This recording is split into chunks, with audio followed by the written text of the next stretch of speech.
Hey, what's up everyone, my name is Thijs and welcome to DualWielded. This is part 6 of my devlog series of the game I'm working on called Incaved. A game taking place in an ever-expanding Russian cave system where civilians took shelter after nukes were dropped during a fictional Cold War. This devlog doesn't have as much of a general theme as the last couple of devlogs, like making an inventory system or a combat system. This time I'm really just doing stuff, as always.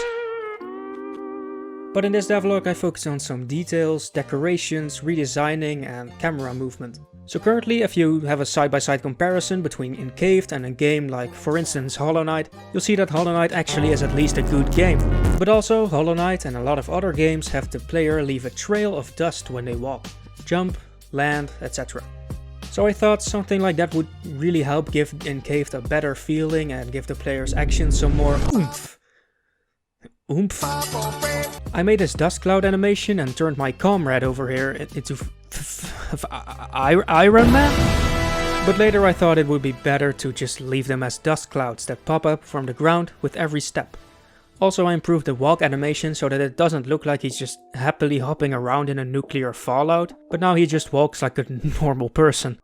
Also, sprinting makes the player not only leave dust clouds with each step, but also leaves a trail of dust in general, which I think is just a nice way of making it look like a more intense movement is going on.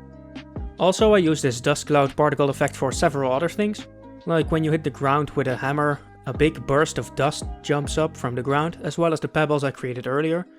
Now, the hammer already has quite a lot of oomph to it, but I think it could use just a little bit more by adding camera shake. Jesus, what? Yo, this cave is about to collapse, what the fuck?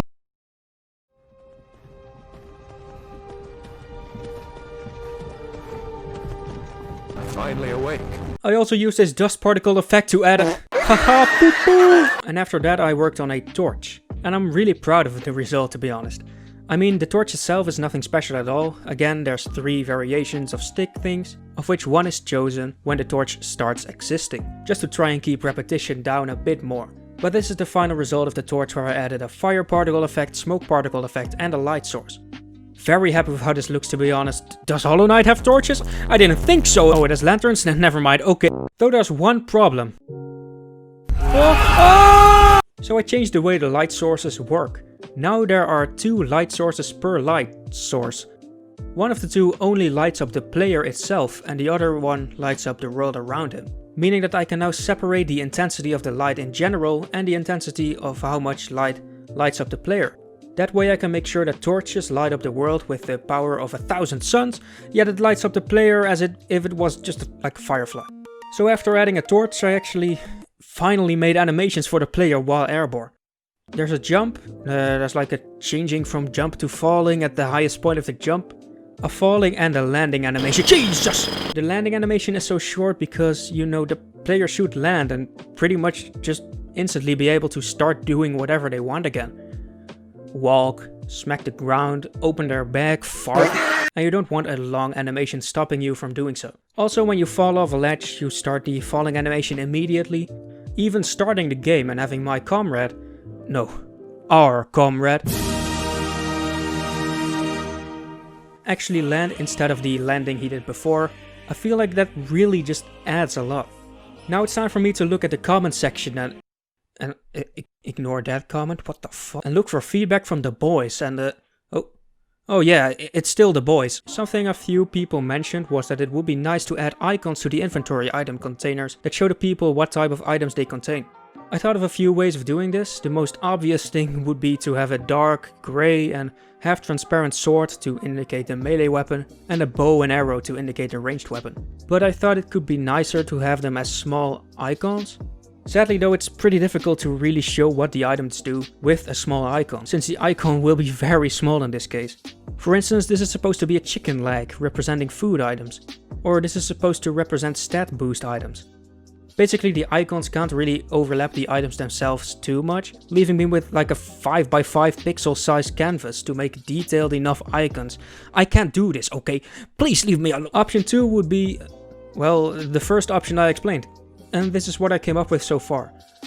I looked at how Dark Souls does this and I liked how they did it. A sword and a bow and arrow are generally associated by everyone as representing melee and ranged weapons, but you're not going to find a sword and bow and arrow in a cave system, so I changed it up for it to make more sense. I haven't implemented this yet, because I'm not too sure of how it looks. To me it looks alright, but please let me know what you think and if you change anything, and especially what you change. Also, something I found out while testing the combat system is that the rubbish piles can be pretty annoying while fighting enemies. Whenever you walk over it, this giant black box just blocks half of your screen.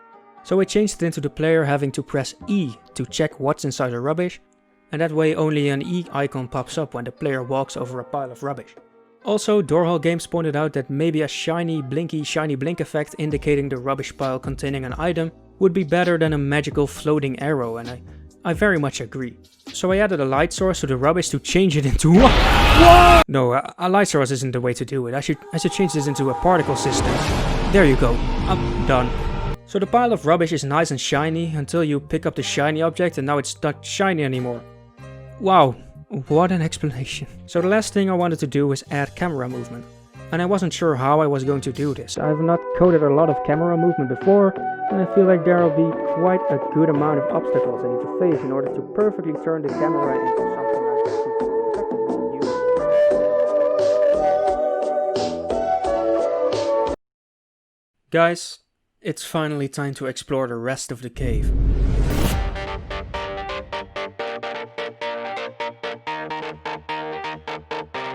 Oh. The Infinite Void. Great. Adding Cinemachine, a free package that basically does everything for you, did come with a few bugs. Ah, Tushonka, my favorite. Let's open my backpack and try to eat it and Also, the screen earthquake doesn't work anymore, or just the screen shake obviously, because the main camera now follows the Cinemachine camera. So whenever I try to change its zoom value or position, it doesn't do anything anymore, because it just sticks to the Cinemachine camera. I'll fix this later, but for now that's the progress I've made so far.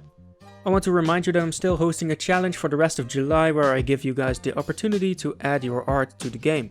In my Discord you'll find a download link with a color palette and a painting frame, which you can fill with whatever you like. At the end of the month I'll pick some of the submissions and they'll be added to the game. And by the way, you can submit as many drawings as you want. For now, thanks a lot for watching this video. If you liked it, please leave a like. And if you haven't already, you could possibly subscribe if you're interested in the future of this game. Have a nice day and I'll hopefully see you next time. By the way, the first anniversary of the DualWielded channel was this week. The channel is now 1 year old, which is actually pretty funny because that was the exact age I was when I celebrated my first birthday. So I just wanted to take my time and thank every single one of you for watching my videos and leaving all those positive comments. It's the best community I've ever been a part of and... Wait. No, don't go in there, don't jump, no!